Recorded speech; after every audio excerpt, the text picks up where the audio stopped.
টিফিনটা একটু অন্যরকমভাবেই রেডি করব। আজকে সাবু দিয়েই সকালের জলখাবার টিফিন রেডি করব, আর সঙ্গে আছে ঝাল সস।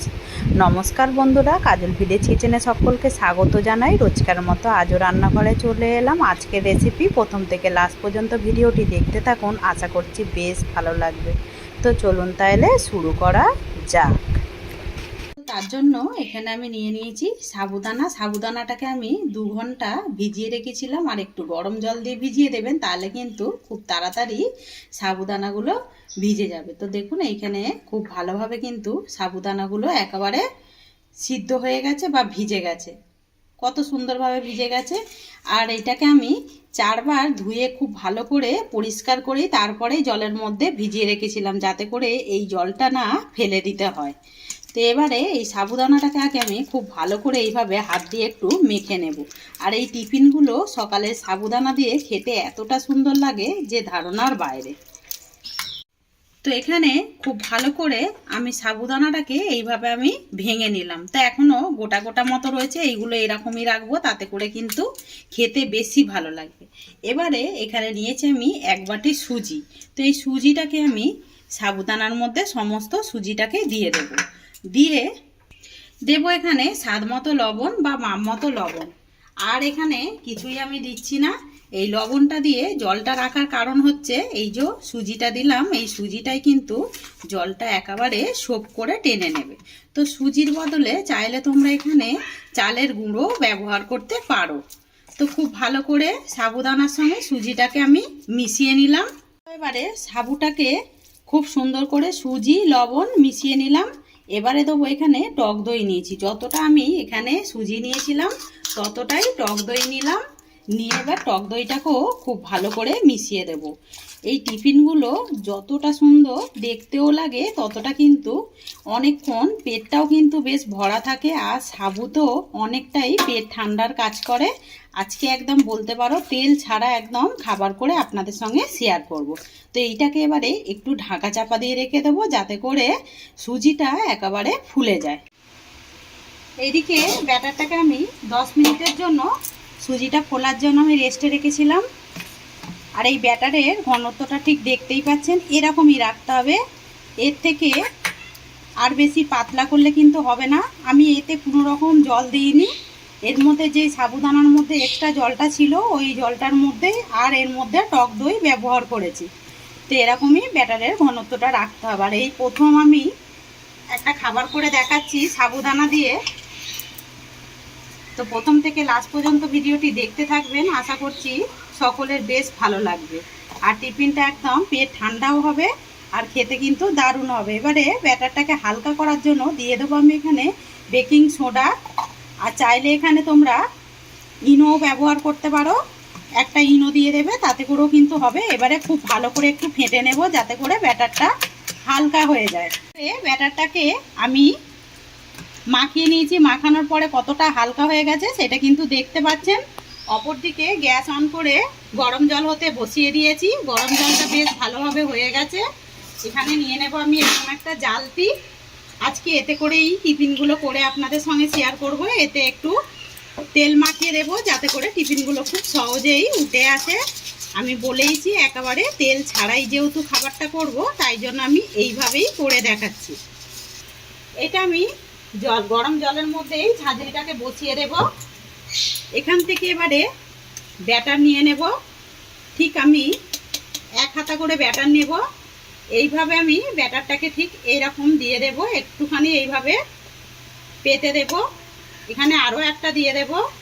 তো আজকের রেসিপি আপনাদের কিরকম লাগছে কমেন্ট করে অতি অবশ্যই জানাবেন। যদি ভালো লেগে থাকে একটা লাইক করে দিয়ে আমার এইভাবে পাশে থাকবেন। তো সমস্ত ব্যাটারটাকে দিয়ে দিলাম। এবার এইটা দেখতে একটু সুন্দরের জন্য দিয়ে দেবে একটু কাশ্মীরি লঙ্কার গুঁড়ো, ওপর থেকে এইভাবে একটু ছড়িয়ে দেব, যাতে করে টিফিনগুলো দেখতে সুন্দর লাগে। তাই জন্যই দিলাম। এটা চাইলে তোমরা বাদ দিয়েও এই টিফিনটা করতে পারো। এবার এইটাকে ঢাকা দিয়ে দেব 5 মিনিটের জন্য। ঢাকা দিয়ে 5 মিনিট পর ফিরে আসছি। ততক্ষণে এইগুলো খাবার জন্য টিফিনগুলো চাটনিটা রেডি করে নেওয়া যায়। এই তাওয়ার মধ্যে দিয়ে দেব আমি সাদা তেল। তো সাদা তেল আমি এখানে 1.5 চামচ দিয়ে দিলাম, চায়ের চামচের যে হয় 1.5 চামচ সাদা তেল। তেলটা বেশ গরম হয়ে গেছে, এখানে দিয়ে দেবো আমি একটা কেটে রাখা বেশ বড় সাইজের টমেটো। টমেটোটা দিয়ে একটুখানি নাড়াচাড়া করে নেব। এই ফাঁকে দিয়ে দেবো আমি 7 কোয়া মতো রসুন, আর দেবো এখানে একটা মাঝারি সাইজের পেঁয়াজ, এইভাবে ডুমো ডুমো করে কেটে নিয়েছি। আর দেবো এখনই আদা টুকরো, আর এই ফাঁকে দিয়ে দেবো আমি ঝাল মতো পাকা লঙ্কা, যে কাঁচা লঙ্কাগুলো পেকে যায় সেই লঙ্কা। এতে করে শুকনো লঙ্কার থেকে কিন্তু এই টেস্টটা বেশ দারুণ আসে। দেবো এর মধ্যে মাপ মতো বা স্বাদ মতো লবণ।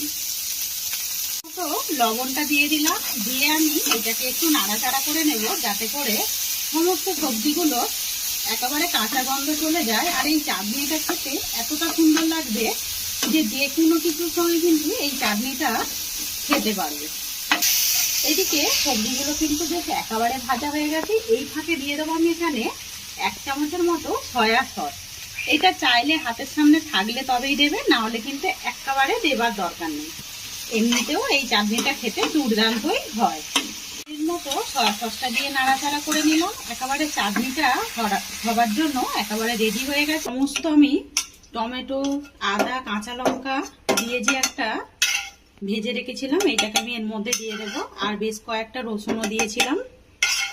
এর মধ্যে কোনো রকম জল দেবার দরকার নেই, এইটাকে এমনি মিক্সিং জারের মধ্যে খালি বেটে নিলেই চাটনি রেডি হয়ে যাবে। এদিকে চাটনিটাকে খুব ভালো করে মিক্সিতে দিয়ে বেটে নিলাম, একটা পাত্রের মধ্যে ঢেলে নেব। অপরদিকে গ্যাস অন করে আমি আবারও একটা ছোট্ট কড়া বসিয়ে দিয়েছি। কড়ার মধ্যে দিয়ে দেবো আমি 1 চামচ সাদা তেল। তেলটা যখন গরম হয়ে যাবে, তেলের মধ্যে দিয়ে দেবো ফোড়নের জন্য একটা শুকনো লঙ্কা, আর দেবো একটা কাঁচা লঙ্কা মানে পাকা লঙ্কা দিয়ে দেবো। বেশ ফোড়নটাকে খুব সুন্দর করে ভেজে নিয়েছি। এটা বলতে পারো একটা তড়কা মশলা, চাইলে তোমরা এখানে কারি পাতা সরষেও দিতে পারো, আমি কোনো রকম কিছুই দেবো না। এবার এটাকে চাটনির মধ্যে ঢেলে দেবো। অপরদিকে চাটনিটাও বেশ রেডি হয়ে গেল। অপরদিকে 5 মিনিট পর ফিরে এলাম। 5 মিনিট পর টিফিনগুলো দেখাচ্ছি। টিফিনগুলো কত সুন্দরভাবে ছেড়ে যাচ্ছে সেটা কিন্তু দেখতেই পাচ্ছেন। এটাকে এবারে নামিয়ে নেব। নামিয়ে নিয়ে আরও কিছুটা আমি বসিয়ে দেব। ভালো করে একটু ঠান্ডা করে নিলাম, যাতে করে খুব সহজেই ছেড়ে যায়। এবারে আমি একটু খুন্তি দিয়ে এগুলোকে এইভাবে একটু কেটে দেব। আর টিফিনগুলো দেখতে কতটা সুন্দর হয়েছে আজকে সাবুদানার, সেটা কিন্তু দেখতেই পাচ্ছেন। এবারে একটুখানি এই খুন্তি দিয়েই একটু আলগা করে দেব। সমস্তগুলোকেই একটু আলগা করে দিলাম। এবারে আমি তুলে নেব। আর টিফিনগুলো কতটা সুন্দর দেখতে হয়েছে, একদম তেল ছাড়া আজকে টিফিন আপনাদের কমেন্ট করে অতি অবশ্যই জানাবেন। একবার হলো এইভাবে বাড়িতে ট্রাই করে খেয়ে কিন্তু বলবেন আজকে রেসিপি আপনাদের কিরকম লাগলো। সমস্তগুলো গড়ে নিয়ে ফিরে আসছি। সমস্ত সাবুদানা টিফিনগুলো রেডি করে নিলাম, আর সঙ্গে আছে ঝাল ঝাল বলেছিলাম চাটনি। তা আজকের রেসিপি আপনাদের কিরকম লাগলো কমেন্ট করে অতি অবশ্যই জানাবেন। আর দেখুন সাবুদানাগুলো কত সুন্দরভাবে দেখা যাচ্ছে। এটাকে আমি ইডলি বলেছি, আপনারা কি নাম দিতে চান সেটা কিন্তু কমেন্ট করে আমাকে অতি অবশ্যই জানাবেন। এইটা আমি একটাকে ছিঁড়ে দেখাচ্ছি কতটা সুন্দর দেখুন সিদ্ধ হয়েছে আর কতটা সুন্দরভাবে ভাপা হয়েছে। তো সমস্ত রেসিপিগুলোকেই সুন্দরভাবে রেডি করে নিলাম, একদম জলখাবার হিসাবে বা বাচ্চাদেরকে এটা টিফিনেও কিন্তু দিতে পারবেন। তো রেসিপিটি যদি ভালো লেগে থাকে লাইক শেয়ার কমেন্ট করবেন, বন্ধুদের সঙ্গে শেয়ার করবেন, আর এই ছোট্ট চ্যানেলটিকে সাবস্ক্রাইবার করে নেবেন। আমার এরকম নিত্য নতুন রান্নার জন্য পাশে থাকা বেল আইকনটি প্রেস করবেন। সবাই ভালো থাকবেন, সুস্থ থাকবেন। ধন্যবাদ। আবারও কোনো রেসিপি নিয়ে ফিরে আসবো। আজকের মতো এই পর্যন্ত।